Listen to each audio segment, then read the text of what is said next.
आज मी करणार आहे शंकरपाळे, गोडाचे शंकरपाळे. तसे खारट शंकरपाळे पण करता येतात, सॉल्टी असे. पण मी आज गोड शंकरपाळे करणार आहे आणि त्याच्यासाठी लागणारी सामग्री अगदीच कमी असते आणि अगदीच कृतीसुद्धा सोपी असते आणि शंकरपाळे खायला अगदी खुसखुशीत आणि चांगले लागतात आणि सगळ्यांनाच आवडतात. तर त्याच्यासाठी लागणारं हे साहित्य आहे. तर सगळ्यात आधी लागतो मैदा. तो मैदा चांगल्या प्रतीचा असायला पाहिजे आणि भिजवण्याच्या आधी मी तो चाळून घ्यायला पाहिजे थोडासा.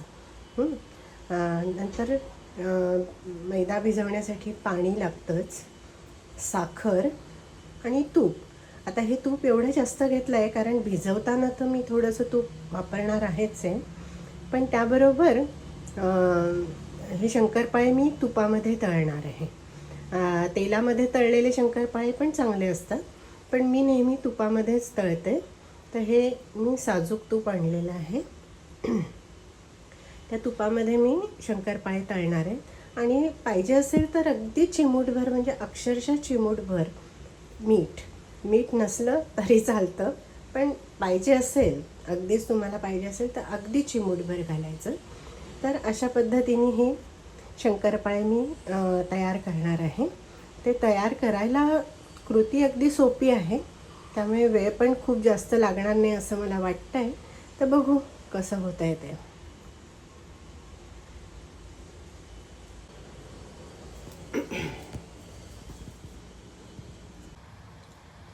शंकरपाळ्यांसाठी मी मैदा भिजवते आहे. तर तो मैदा मी आधी चाळून घेणार आहे.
अशा पद्धतीने मैदा मी चाळून घेतला आहे. आता तो भिजवण्यासाठी मी काय करणार आहे, एका कढईमध्ये पाणी थोडंसं गरम करणार आहे.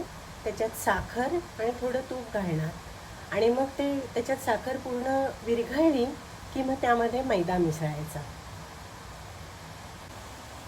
मैदा भिजवण्यासाठी मी आता एका भांड्यामध्ये थोडंसं पाणी घेणार आहे आणि त्याच्यामध्ये साखर घालणार आहे आणि ते थोडंसं गरम करून घ्यायचं साखर विरघळेपर्यंत आणि मग त्याच्यामध्ये मैदा भिजवायचा अशा पद्धतीने.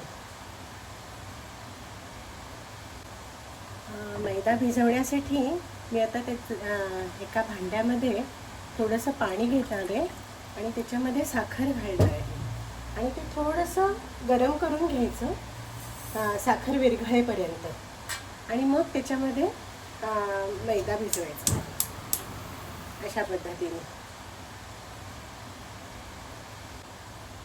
पाणी गरम होतं आहे आणि त्याच्यात मी साखर विरघळवते आणि पाणी थोडंसं कोमटच ठेवायचं, कारण खूप गरम असलं तर आपल्याला मैदा भिजवता येणार नाही. आता बाहेर पाऊस पडतोय त्यामुळे पावसाचा सुद्धा आवाज येतोय. तर आता हे साखर विरघळत आलेली आहे. पूर्ण विरघळल्यावर मग त्याच्यामध्ये मी मैदा मिसळणार आहे. पाण्यामध्ये आता साखर पूर्ण विरघळली आहे, मग मी त्याच्यामध्ये आता थोडंसं तूप घालणार आहे, म्हणजे ते मैदा भिजवताना सगळीकडे सारखं लागेल असं थोडंसं तूप घालून घेणार आहे आणि त्याच्यानंतर या पाण्यामध्ये मी मैदा भिजवणार आहे.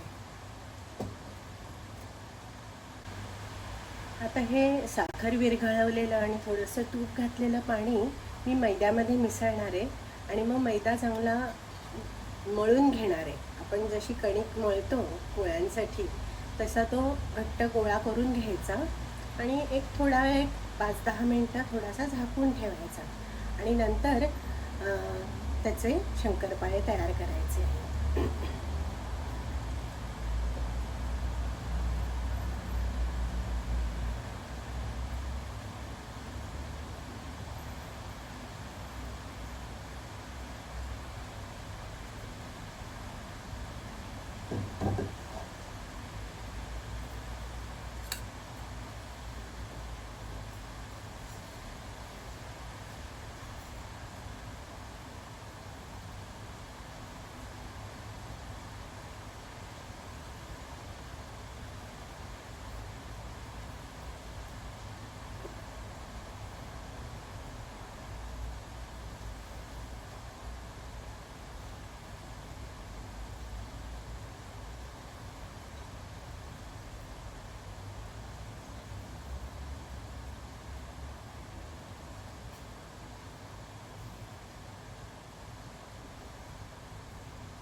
साखर आणि तूप मिसळलेलं पाणी मी या मैद्यामध्ये मिसळलेलं आहे आणि आता ते मैद्यामध्ये नीट मिसळून घेऊन तो मैदा मी मळून घेणार आहे. म्हणजे आपण पोळ्यांसाठी जशी कणिक मळतो ना तसं मी मळून घेणार आहे आणि त्याचा गोळा करून तो थोडा वेळ एक 5-10 मिनटं झाकून ठेवणार आहे एक पातळ फडक्याखाली आणि नंतर मी त्याचे शंकरपाळे तयार करणार आहे.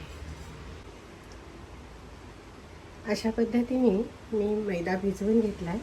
त्याच्यात भिजवताना फक्त साखर आणि साजूक तूप घातलेलं आहे आणि ते साखर गरम पाण्यामध्ये विरघळवून मग त्या पाण्यामध्ये मी हा मैदा भिजवला. त्याच्यामुळे काय झालं, तो मैदा साखर मला सगळीकडे ती पसरली गेली आपोआप. त्याच्यासाठी मला वेगळं काही करायला लागलं नाही. आणि आता मी हा गोळा थोडा वेळ बाजूला ठेवते आणि शंकरपाळे तयार करण्यासाठी जे काही साहित्य लागतं ते एकत्र जमवते.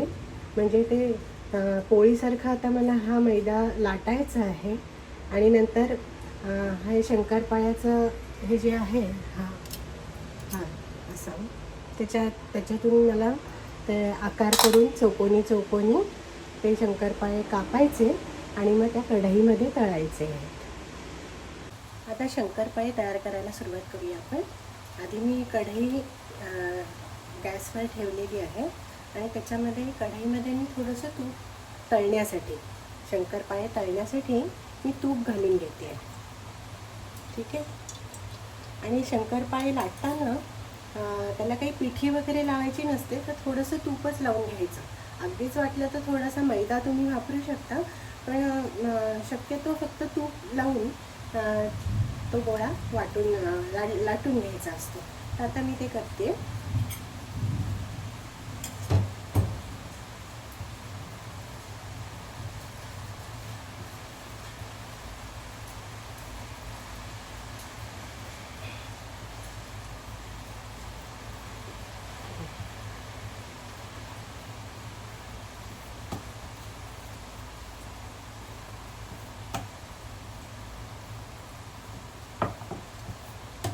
पोळीसारखंच लाटून घ्यायचं गोलसर.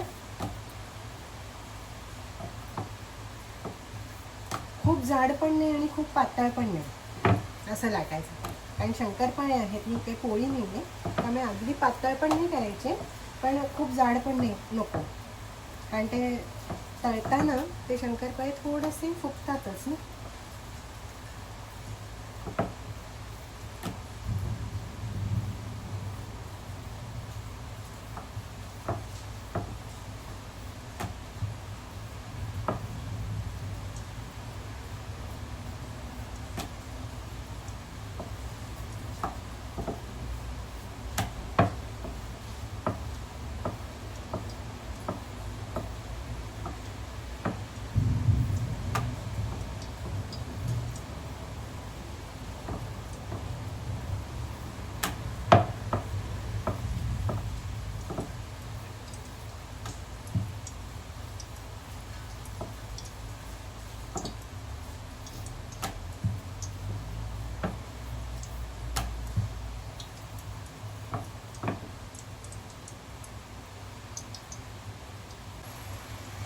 तर अशी मी मैद्याची एक गोलसर छोटी पोळी लाटून घेतली आणि आता त्याचे मी शंकरपाळे कापून घेणार आहे.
आणि आता हे कापलेले शंकरपाळे मी या गरम झालेल्या तुपामध्ये तळून घेणार आहे. आधी बघते तूप व्यवस्थित तापलंय की नाही.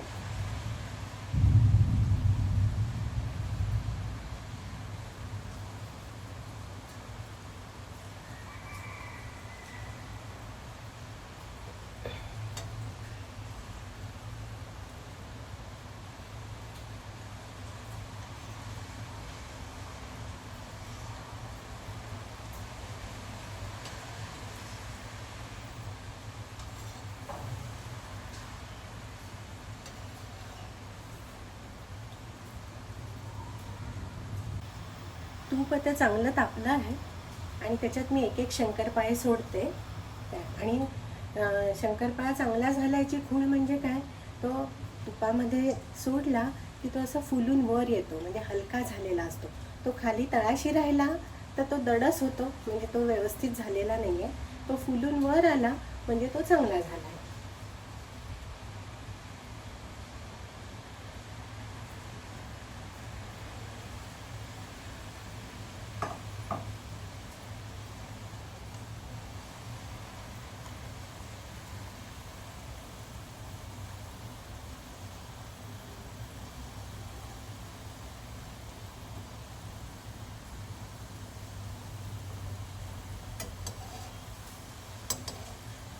हे बघा, या तुपामध्ये सोडलेले सगळे शंकरपाळे असे छान वर येत आहेत. याचा अर्थ ते चांगले झालेले आहेत, हलके आणि चवीला चांगले.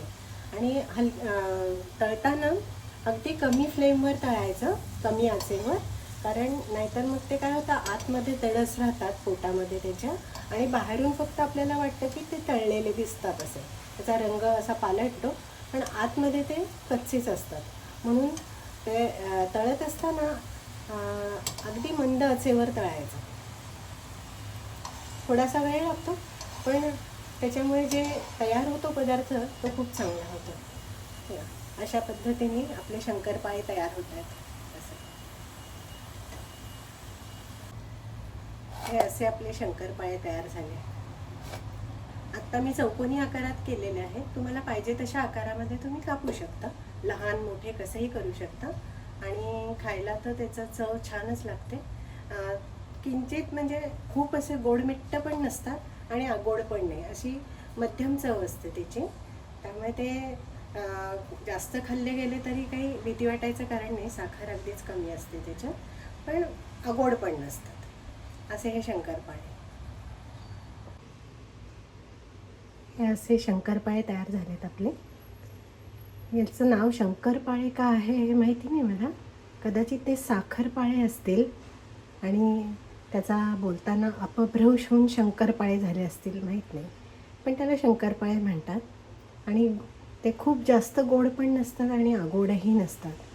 खुसखुशीत आणि चविष्ट असे हे शंकरपाळे.